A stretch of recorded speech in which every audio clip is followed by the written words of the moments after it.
The originals recap: Elijah gets his memories back. Elijah Mikaelson is back. The cufflinks are on. The tie is nice and tight. The daylight ring once again rests on his finger. But with all that comes the unbearable truth. He now has to face the fact that Hayley is dead and he could have saved her. And as much as it hurts him, I'm pretty sure it hurts me more. Let's start at the beginning. Elijah, Klaus, Rebekah, and Cole find themselves in a chambre de chasse, a magical prison they have to find their way out of. As for who created it, Freya shows up just in time to accuse Vincent. And when a white door arrives in the middle of the compound, they realize their task. The door has 5 locks, which means each of the Mikaelson siblings has to find his or her key. Once they have all 5 keys, which will be hidden somewhere meaningful, they can open the door. First things first, as they begin their hunt, Cole takes Elijah far away from Klaus before telling the still memoryless Elijah why they're not very close. Remember when Elijah and Freya killed Davina? Because Cole does. Elijah asks his younger brother if he ever apologized, to which Cole essentially says, sort of. But all that matters is that Cole got Davina back and not everybody is so lucky. He's of course referring to Elijah and Hayley, a fact that still doesn't resonate with Elijah. Elsewhere, Klaus finds himself studying the family crest and wondering if it's the hiding place for his key. Why would it be? Well, let this flashback explain. We jump back 15 years to the first time Hayley saw the compound. Standing in her super comfy pink cardigan from season 1, Hayley tells Klaus she wants to believe in him. "Don't let us down," she says, referring to herself and Hope.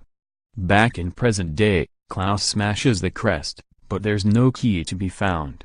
That's when Marcel is dropped into the magical prison. And he's got news. Vincent isn't behind this, Hope is.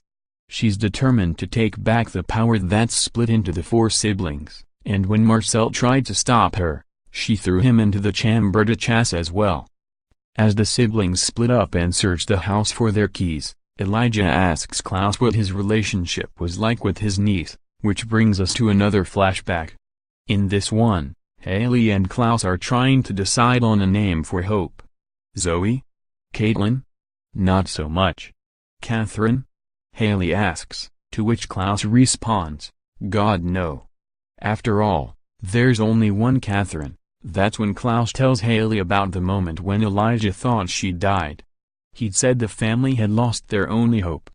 And so, they have a name, Hope Andrea Mikaelson. Back in the present, Klaus tells Elijah he was the one who gave Hope her name. Down the hall, Cole finds his key in a book of Shakespeare that he sent Hope for her 9th birthday. Marcel tries to ask about Davina. It seems she doesn't call much, which is one big bummer if you ask me. She's too busy being happy with Cole, who explains that he spent his entire life wanting to be a part of Always and Forever. Until he met a girl. That's when Marcel realizes they're standing in the music room, which hasn't existed in a century. Therefore, Hope wouldn't know to recreate it. Freya, on the other hand, would. When Klaus confronts Freya, she admits to helping Hope. At this point, they're one sibling reunion away from every firstborn dying, so it was time to take action. Freya reminds Klaus that the one time Hope has acted out in her entire life was because she missed her dad. Imagine what she'd do with a lifetime of missing both parents. Hope's childhood ended 3 days ago when she lost her mom, Freya says, and as long as the Hollow's magic keeps them separated, she's as good as orphaned. With that, Freya unlocks her lock and vanishes. It's the witchy version of a mic drop. Next, Hope's plan works.